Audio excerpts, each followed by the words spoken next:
ASP.NET Core 3.1 के core tutorial में आपके सामने हैं और आज के इस ट्यूटोरियल में हम बात करेंगे कि हम किस तरह क्रिएट कर सकते हैं ASP.NET Core 3.1 ऐप को विजुअल स्टूडियो 2019 में, और उसके बाद हम उसको कॉन्फ़िगर करेंगे ताकि वो यूज़ कर सके MVC का पैटर्न। तो आइए चलें स्टार्ट करते हैं। सबसे पहले हम स्टार्ट करेंगे विजुअल स्टूडियो को, आपके सामने है। अब हम क्रिएट करेंगे ASP.NET 3.1 एप्लीकेशन को। तो फाइल मेन्यू में मैं चलता हूँ, फिर सेलेक्ट करता हूँ न्यू और आखिर में प्रोजेक्ट। इस स्क्रीन में मैं सर्च करता हूँ ASP.NET को, और जो प्रोजेक्ट टाइप हमने सेलेक्ट करना है वो है ASP.NET कोर वेब एप्लीकेशन। इधर दूसरे भी मौजूद हैं, आपके सामने हैं। जो हमने सेलेक्ट करना है वो है ASP.NET कोर वेब एप्लीकेशन, और लैंग्वेज कौन सी सेलेक्ट करनी है, C#। अगर तो आप इससे पहले ये एप्लीकेशन बना चुके हैं तो ये आपको यहाँ पे दिखेगी, जैसे कि इस केस में यहाँ पे मौजूद है। जब आप इसको सेलेक्ट कर लें तो फिर क्लिक कर दें नेक्स्ट बटन। इस स्क्रीन में आप इस प्रोजेक्ट को जो भी नाम देना चाहें दे सकते हैं। मैं दे देता हूँ फर्स्ट ASP ऐप 1, और इसके बाद जो भी लोकेशन आपने देनी हो वो भी दे सकते हैं। मैं डिफ़ॉल्ट रहने देता हूँ। अगर आपने इसको चेंज करना है, इस बटन को आपने क्लिक कर देना है, फिर उस लोकेशन में जाना है जहाँ और जिस फोल्डर को आप सेलेक्ट करना चाहें या क्रिएट करने के बाद सेलेक्ट करना चाहें उसको सेलेक्ट कर लें और इस बटन पे क्लिक कर दें। लेकिन चूँकि मैंने डिफ़ॉल्ट यूज़ करना है तो कैंसिल कर देता हूँ। इसके अलावा अगर आपने अपने प्रोजेक्ट और सोल्यूशन के नेम को डिफरेंट रखना है तो इसे अनचेक कर लें और इसको सोल्यूशन को जो भी आप नाम देना चाहें दे सकते हैं। चूँकि मैंने दोनों का नाम सेम रखना है तो मैं चेक रखता हूँ और फिर क्लिक कर दें क्रिएट बटन। तो ये इस स्क्रीन पे आएगा। यहाँ पे आपने सबसे पहले सेलेक्ट करना है .NET कोर, ये आपने हर हाल में सेलेक्ट करना है, और इसके बाद आपने सेलेक्ट करना है ASP.NET Core 3.1।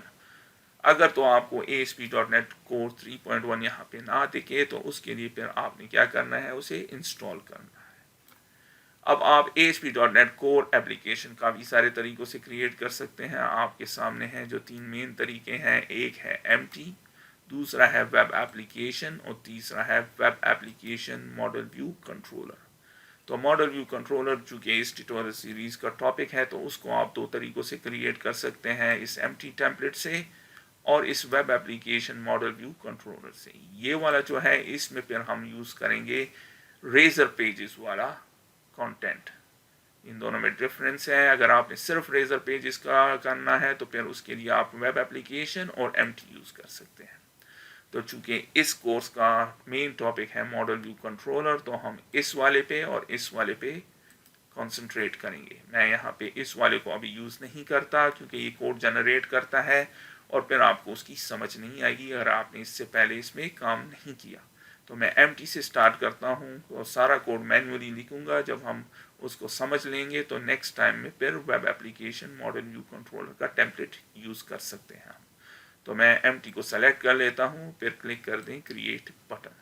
तो ये क्या करेगा, हमारे लिए क्रिएट कर लेगा ASP.NET Core 3.1 एप्लीकेशन जो कि आपके सामने है। अब अगर मैं इसको इस स्टेज पे रन करूं तो देखते हैं कि क्या होता है।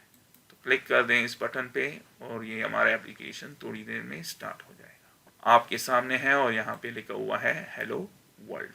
क्यों लिखा हुआ है, हमने कोई कोड नहीं लिखा, सारा प्रोजेक्ट एम्प्टी है, तो इसकी एक वजह है।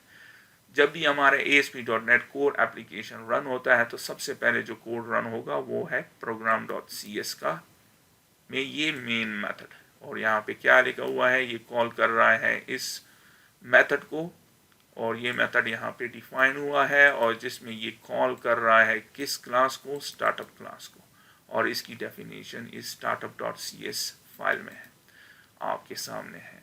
तो आप देख रहे हैं यहाँ पे लिखा हुआ है कि context.response राइट क्या करो, हेलो वर्ल्ड। तो आपके सामने है, ये इस वजह से हेलो वर्ल्ड का ये आपको दिखा रहा है। अब आप देख रहे हैं कि हमने क्रिएट कर दिया है ASP.NET Core 3.1 एप्लीकेशन जो कि आपके सामने है, लेकिन करंट ये कॉन्फ़िगर नहीं है MVC के लिए। तो अब इसको कॉन्फ़िगर करेंगे। तो सबसे पहले हमने जो कोड डिलीट करना है वो ये वाला है। इसको सेव कर लें। अब हम 3 फोल्डर्स क्रिएट करेंगे, एक कंट्रोलर के लिए, एक व्यू के लिए और एक मॉडल्स के लिए। तो राइट क्लिक, फिर ऐड और फिर न्यू फोल्डर, और फिर पहले वाले को मैं नाम देता हूँ कंट्रोलर्स, क्योंकि एक से ज़्यादा कंट्रोलर हम इसमें ऐड कर सकते हैं। इसके बाद मैं एक और बना देता हूँ फोल्डर और इसको मैं नाम देता हूँ व्यूज़। ये आपने हर हाल में क्रिएट करने हैं, इसके बगैर भी कर सकते हैं लेकिन ये बेहतर तरीका है। और उसके बाद आखिर में मॉडल्स के लिए भी ये क्रिएट कर लेते हैं और मैं इसको नाम देता हूँ मॉडल्स। इसकी स्पेलिंग से कुछ नहीं होता, लेकिन करेक्ट स्पेलिंग्स दिया करें ताकि आपके लिए बाद में आसानी हो। अब हम क्या करेंगे, इस पॉइंट पे इसको रन करेंगे तो देखते हैं कि क्या होता है। तो क्या कह रहा है, this local page can not be found. क्यों? क्योंकि कंट्रोलर है नहीं। तो चूंकि हमारा यूज़र रिक्वेस्ट कर रहा है कि मुझे होम पेज दिखाओ, कंट्रोलर है नहीं, तो वो रिक्वेस्ट को हैंडल नहीं कर सकता, इसलिए कुछ नहीं है। तो क्या करेंगे, एक कंट्रोलर ऐड कर लेते हैं। कंट्रोलर्स फोल्डर को सेलेक्ट कर दें, राइट क्लिक, फिर ऐड और फिर कंट्रोलर, और यहाँ पे मैं सेलेक्ट करता हूँ MVC कंट्रोलर -empty को, फिर क्लिक कर दें ऐड बटन। तो आपके सामने ये स्क्रीन होगी। आपने हर हाल में सेलेक्ट करना है कंट्रोलर क्लास -empty और उसे आपने जो नाम देना है दे दें। मैं डिफ़ॉल्ट वाला नाम रहने देता हूँ होम कंट्रोलर, और फिर क्लिक कर दें ऐड। तो ये क्या करेगा, आपके लिए होम कंट्रोलर क्रिएट कर देगा जो कि आपके सामने है, और उसमें एक डिफ़ॉल्ट एक्शन मेथड। अब इस स्टेज पे इसको रन करते हैं तो आपके सामने है स्टिल शो कर रहा है this local host page can not be found. उसकी क्या वजह है, अगरचे अब कंट्रोलर मौजूद है यूज़र के रिक्वेस्ट को हैंडल करने के लिए, लेकिन व्यू मौजूद नहीं है। तो हमने व्यू क्रिएट करनी है और उसके लिए हम राइट क्लिक करेंगे यहाँ पे, फिर ऐड। अब दो ऑप्शन है, रेजर व्यू एम्प्टी और रेजर व्यू। इसको सेलेक्ट करते हैं और फिर क्लिक करते हैं ऐड। तो आपके सामने ये स्क्रीन होगी। अगर तो आपने ASP.NET MVC5 में काम किया है तो एग्जैक्टली यही स्क्रीन आपको वहाँ पे दिखती थी, और फिर हम अपने व्यूज़ यहाँ पे क्रिएट करते थे। कैंसिल कर लेते हैं। अगर तो मैं इसको सेलेक्ट कर लूँ तो देखते हैं क्या होता है। तो अब की बात ये आपको ऑप्शन दे रहा है रेजर व्यू, और फिर आपको इसका नाम दे सकते हैं और फिर ऐड कर सकते हैं। तो मैं इस केस में कोई भी आप यूज़ कर सकते हैं। मैं यूज़ कर लेता हूँ रेजर व्यू और फिर ऐड कर लेते हैं। इसका नाम इंडेक्स ही रहने देता हूँ, टेम्पलेट को छेड़ता नहीं हूँ, इसको डिफ़ॉल्ट रहने देता हूँ और बाकी चीज़ें भी डिफ़ॉल्ट रहने देता हूँ, और क्लिक कर दें ऐड। तो आपके सामने है, इसने व्यू क्रिएट कर दिया है, और यहाँ पे मैं एक p टैग लगा देता हूँ, वेलकम टू आवर वेबसाइट। अब मैं इस स्टेज पे, चूंकि हमारे पास अब कंट्रोलर भी है और आप देख रहे हैं व्यूज़ फोल्डर में व्यू भी मौजूद है, तो देखते हैं कि क्या होता है। और आप स्टिल देख रहे हैं क्या कह रहा है, this local host page can not be found. तो स्टिल शो कर रहा है, अगरचे कंट्रोल और व्यू दोनों मौजूद है लेकिन कन्फिगर नहीं हुआ। या आप देख रहे हैं इस स्टार्टअप क्लास में कहीं भी नहीं लिखा कि MVC को यूज़ करो, हमने कॉन्फ़िगर करना है, फिर ये MVC का पैटर्न यूज़ करेगा। तो किस तरह करेंगे, सबसे पहले इस कॉन्फ़िगर सर्विसेज मेथड में आएंगे और यहाँ पे मैं इस पैरामीटर को यूज़ करता हूँ, services dot add controller with views. तो आपने कौन सा वाला सेलेक्ट करना है, services dot add controllers with views, semicolon. दोबारा रन करते हैं और देखते हैं कि क्या होता है।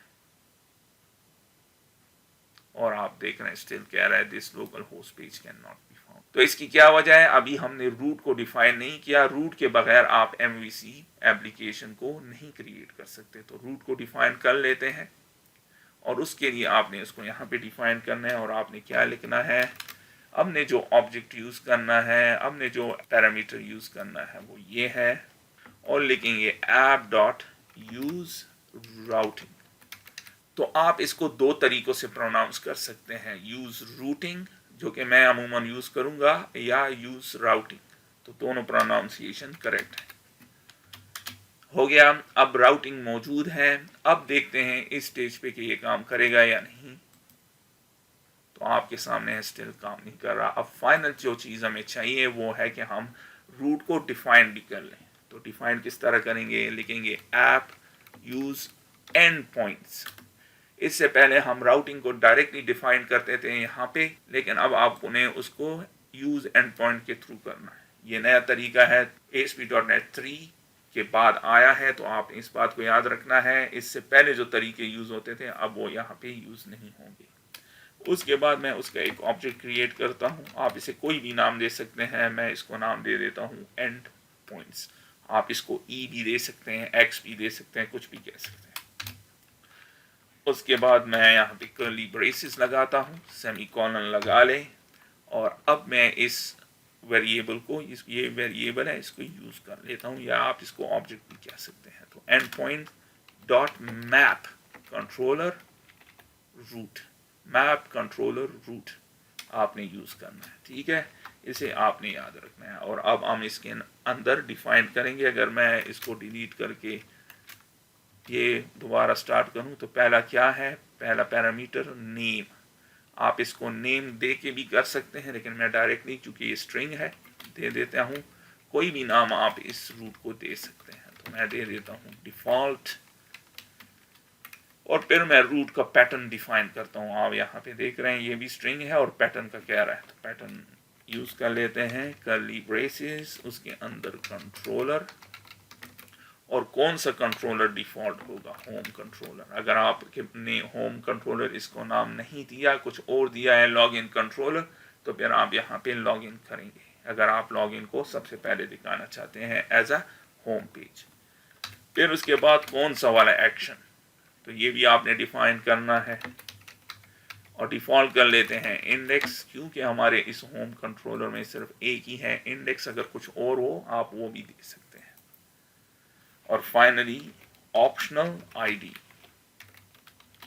ऑप्शनल ये किस तरह होगा, जब आप इसके आगे क्वेश्चन मार्क देंगे।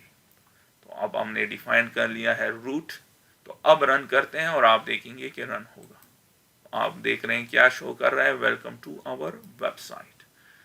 तो आपने इन स्टेप्स को याद रखना है। सबसे पहले आपने सर्विसेज में ये डिफाइन करना है कि कंट्रोलर विद व्यूज को ऐड करो। उसके बाद आपने इसको कहना है कि रूटिंग को यूज करो, और उसके बाद आपने एंड पॉइंट्स को डिफाइन करना है। अगर तो आपने ASP.NET MVC5 को यूज किया है तो ये चीज हम करते थे अपने कॉन्फ़िग फाइल में, और फिर वहां से उसको कॉल करते थे global.aspx फाइल में। तो आप यहाँ पे आपने इसको डिफाइन करना है स्टार्टअप में, और ये 3 लाइंस को आपने हर हाल में याद रखना है। तो इस ट्यूटोरियल में हमने बात की कि हम किस तरह क्रिएट कर सकते हैं ASP.NET 3.1 एप्लीकेशन को, फिर हमने उसको कॉन्फ़िगर किया ताकि वो यूज़ कर सकें MVC पैटर्न को।